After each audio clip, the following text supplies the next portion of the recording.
Et salut! Tu es urgentiste? Tu es praticien hospitalier? Comme moi, tu aimes ton métier, tu aimes ta spécialité. Sauver des vies, tout ça, c'est sympa. Hélas, comme moi, tu vois ce métier et tout ce qui l'entoure se dégrader, se déliter, au point parfois de devenir insupportable.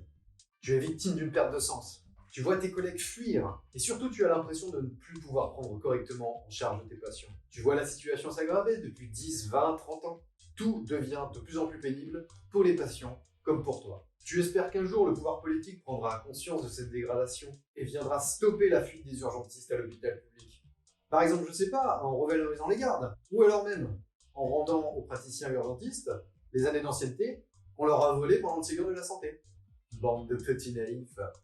Alors bien sûr, parfois, on te donne de l'espoir. Par exemple, la santé n'a pas de prix.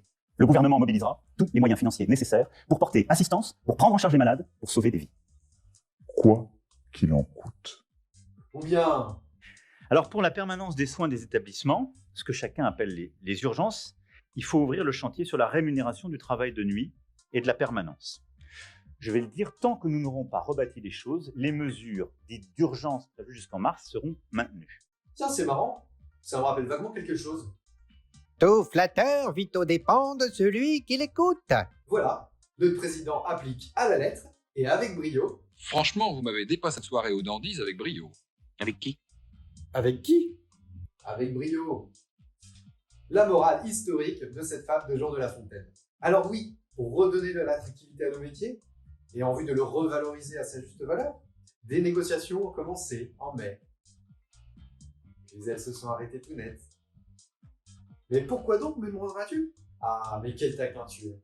Mais évidemment, bien sûr, les caisses sont vides. Qu'est-ce que vous attendez de moi?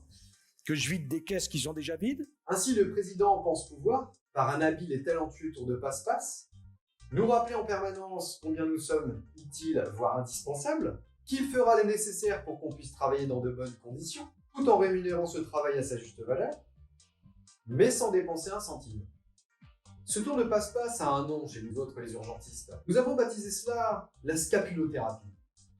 La scapulothérapie est un geste technique bien connu des urgentistes. Ce geste, dont nos administrations et tutelles se sont fait les grands spécialistes, consiste à venir tapoter l'épaule de l'urgentiste en souffrance tout en lui susurrant les doux mots. Faites au mieux. Oui, monsieur le président. Oui, madame la première ministre. Oui, le ministre des Finances. Promettre d'améliorer le système de santé sera coûteux, que vous le vouliez ou non. Ne promettez pas quelque chose de si essentiel aux Français si vous n'êtes pas enclin à y mettre les moyens nécessaires. Chers collègues urgentistes, j'espère que tu me passeras le ton volontairement humoristique de cette vidéo. Peut-être que dans d'autres circonstances, j'aimerais pouvoir en rire. Hélas, le temps est loin d'être à la rigolade. À la veille d'un été qui s'annonce, en dépit de ce que peuvent annoncer nos tutelles et la presse, encore pire que l'été 2022 pour le monde de l'urgence et le monde hospitalier. C'est pourquoi, le lundi 3 juillet prochain, dans le sillon de son intersyndicale APH, SAMU Urgence de France appelle tous les urgentistes à se mettre en grève. Une grève pour redonner du sens à notre action. Une grève pour obtenir une juste reconnaissance de notre engagement quotidien au service de la population. Une grève pour stopper l'hémorragie des médecins urgentistes en redonnant de l'attractivité à notre métier. Une grève pour enfin pouvoir remettre les patients au centre de nos préoccupations. Ce mouvement, de manière inédite, ne se contentera pas de décorations d'élastoplastes grimés en grève sur nos blouses. Dans ce mouvement, nous allons montrer et démontrer ce que deviendront les urgences demain si nous continuons dans la même direction. Aussi, au nom de SAMU Urgence de France, nous appelons tous les urgentistes à se mettre en grève le lundi 3 juillet et à lire nos imminentes communications sur notre site internet et les réseaux sociaux afin d'en connaître les modalités. Et tâchons de rester tous unis dans cette galère. Allez, chers collègues, on se quitte, je te dis à bientôt. Je te taperai bien sur l'épaule, mais j'ai peur que tu le prennes mal.